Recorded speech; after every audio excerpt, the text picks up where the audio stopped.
que utiliza el derecho penal para mantener estos bienes jurídicos es la pena.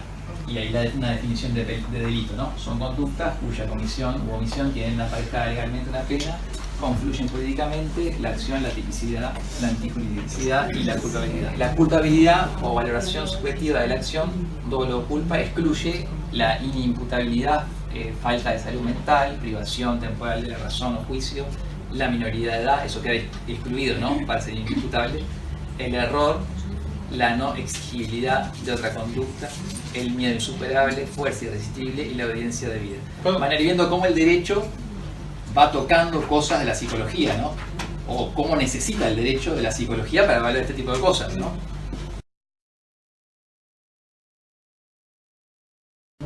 Los tiempos y plazos judiciales, ya vimos lo que son los plazos. Los lugares, no es un consultorio, son lugares juzgados, ¿no? O asesorías. El clima, que siempre es de tensión, ¿no? Presencia de terceras personas, como puede haber, ¿no? Una cosa que yo hago como perito de parte, si a mí me llama un abogado y me dice para tal víctima o acusado, en fin, es verlo antes. Por ejemplo, la pericia va a ser dentro de 3 semanas, yo lo veo antes. Porque a mí me interesa saber si no estoy frente a un psicópata o si tiene algún tipo de trastorno cognitivo. Incluso le puedo aplicar al acusado. Ah, ¿sí? Al acusado, si lo llamo antes, él me propone la causa, ¿verdad? Como dijimos. ¿Vos lo podés entrevistar antes? Antes sí, por supuesto. Ah. No hay nada que te impida. Yo porque quiero conocerlo, quiero saber, quiero que me cuente los hechos. Aparte de cómo está eso, vos lo podés hacer o no. O podés ir a ciegas o leyendo sobre el expediente. Es un proceder más. Como lo hago yo, lo hacen muchos, ¿no?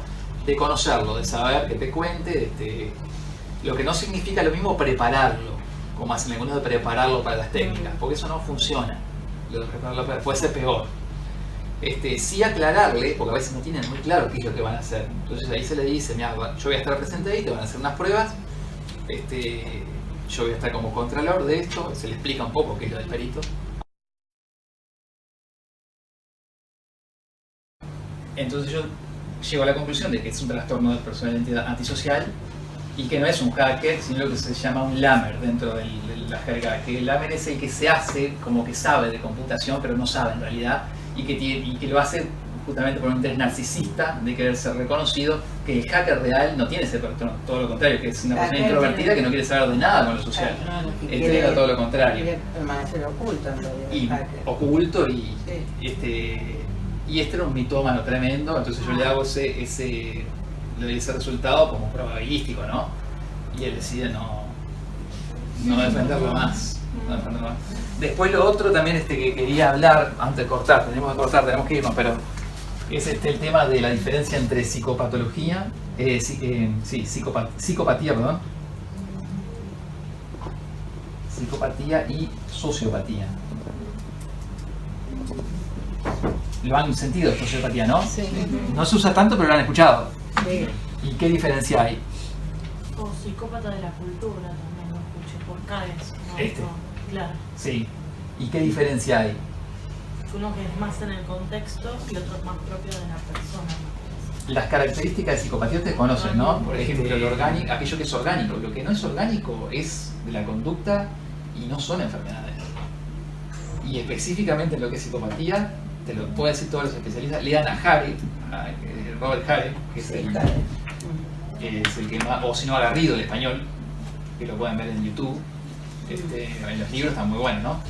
Donde él lo repiten una y otra vez, el psicópata o sociópata o el trastorno antisocial no son enfermos y no es una enfermedad, es una forma de ser y por eso no cambian. Todo acto u omisiones tipificadas por la ley, cometidos de forma antijurídica y culpable, que vulneran la identidad sexual de los niños o niñas y la libertad sexual de los adolescentes y adultos, o tienden a la corrupción de los menores de 18 años. Y va a la cámara que se hasta los 16, ¿no? El abuso sexual es una de las formas más graves de maltrato infantil. La violación es penetración vaginal o anal o bucal o intento de ella, propia o impropia según la edad de la víctima. Estupro, acceso anal por vía vaginal, anal o bucal a una persona cuya edad fluctúa entre los 13 y 18 años. Ahí sería estupro. cuando se abusa de anomalía, se abusa de una anomalía de la víctima, cuando se abusa de una relación de dependencia de la víctima, cuando se abusa de desamparo de la víctima, cuando se engaña a la víctima usando su inexperiencia o ignorancia sexual. Abuso sexual o impropio, tocación de los genitales del niño o niña por parte del abusador o abusadora, incitación por parte del abusador a la tocación de sus propios genitales, contacto bucogenital entre abusador y niño. Exposición a material pornográfico también, porque a veces lo piden como punto de pericia.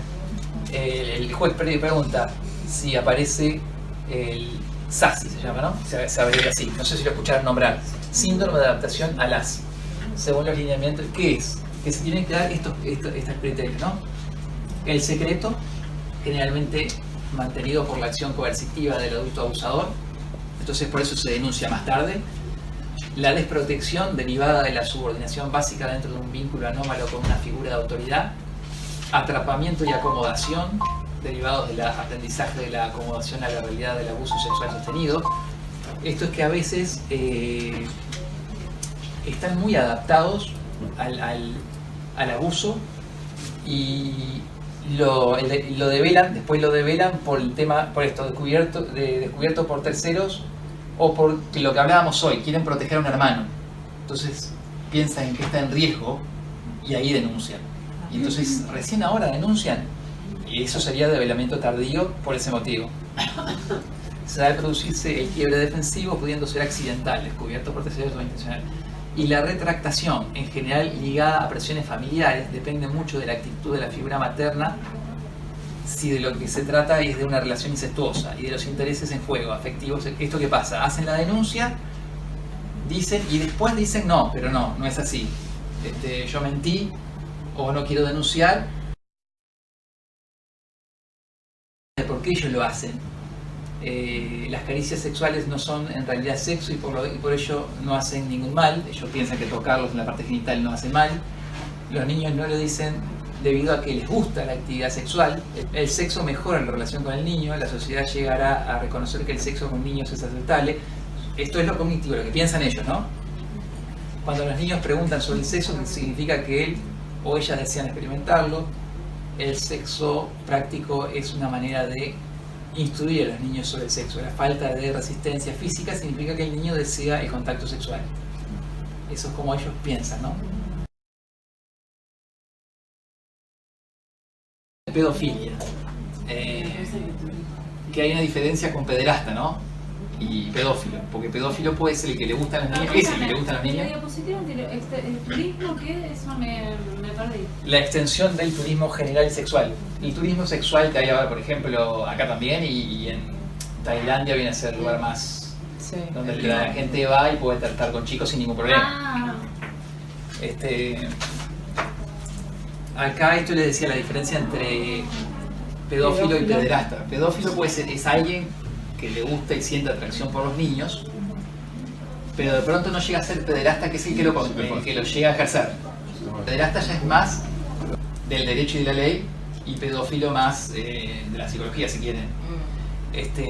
Porque puede ser un pedófilo que nunca toca a un niño, pero es pedófilo, porque siente la atracción. Sí. Ahora, cuando ya pasa el acto, se convierte en pederasta.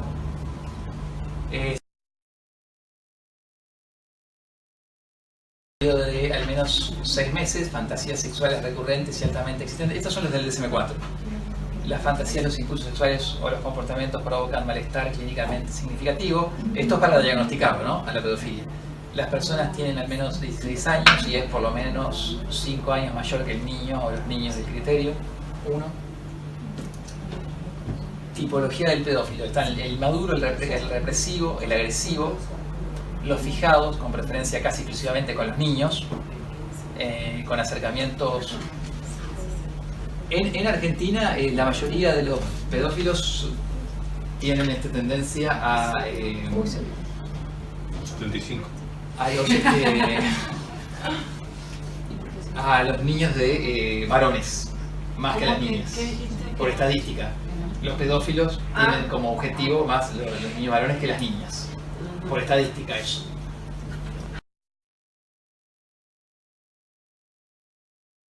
Psicodiagnóstica del niño. adolescente con modalidad de abordaje individual acorde al ciclo evolutivo cursado. Entrevistas informativas y vinculares con las figuras parentales o adultos más significativos. Se les hace una entrevista también a los padres en la pericia del niño, sobre todo si tiene 3 años, por ejemplo. Se empieza entrevistando a los padres. Análisis retrospectivo de la vinculación entre los perpetradores y el menor sobre la base de los elementos recogidos. Análisis de las constancias del expediente judicial. Ponderación del riesgo para el menor. Estimación de la necesidad de tratamiento especializado.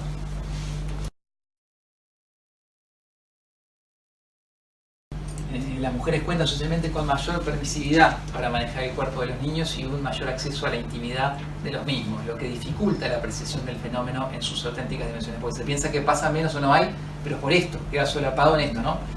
La maestra amante no considera abusivo su comportamiento y estima a la víctima apta para el acceso sexual, tratándose en general de adolescentes y varones, que pasa muchas veces de que un adolescente fue abusado por... y se toma como broma. Porque se dice como que, mirá, si se va a dejar abusar por una maestra, o cuántos quisieran que una maestra hubiese abusado. Entonces socialmente se toma como una broma, pero es una pedófila, predispuesta intergeneracional, abusa de niños de la propia familia, habiendo sido en general abusada durante su infancia. Coercionada por un varón, esto sí, yo tuve casos de eso, de que otro abusador la obligaba a abusar de otros y después ella también lo hacía, ¿no? O en su historia. La autopsia psicológica es un método de exploración psicobiográfico retrospectivo e indirecto de una persona fallecida que puede tener aplicaciones históricas, judiciales, preventivas también. Según Spellman y Hein, preventivas en el caso de posibles personas que se puedan suicidar. Por eso preventivo. Se trata de un proceso de colección de datos y análisis con el énfasis puesto en el examen de los eventos.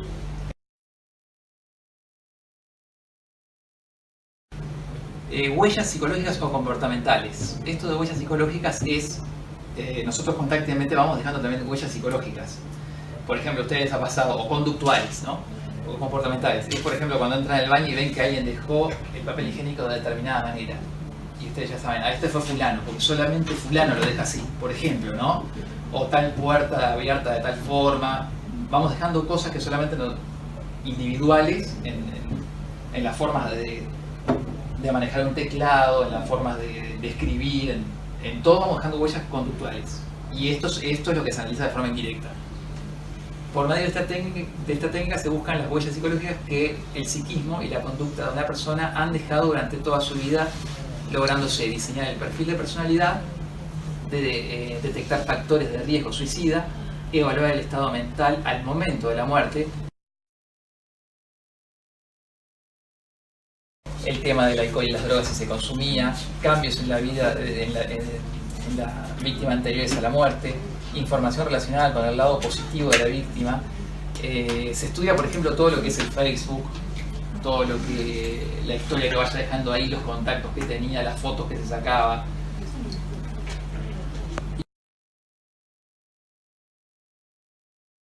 Un psiquiatra, un asistente social, que es el que va a ir al entorno, y se entrevistan hasta 6 personas del entorno. Pero estas 6 personas no tienen que ser todas familiares.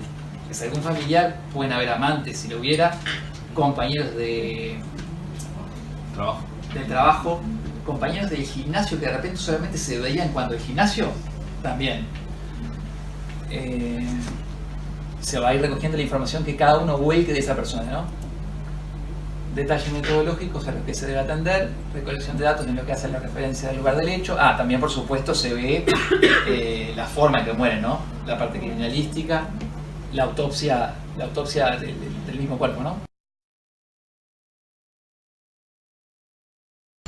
La técnica que se utilizada es de índole psicobiográfico, porque lo que se va a hacer es estudiar la biografía de la persona, desde el atrás hacia ese momento de la muerte, de forma indirecta, porque no está la persona, ¿no?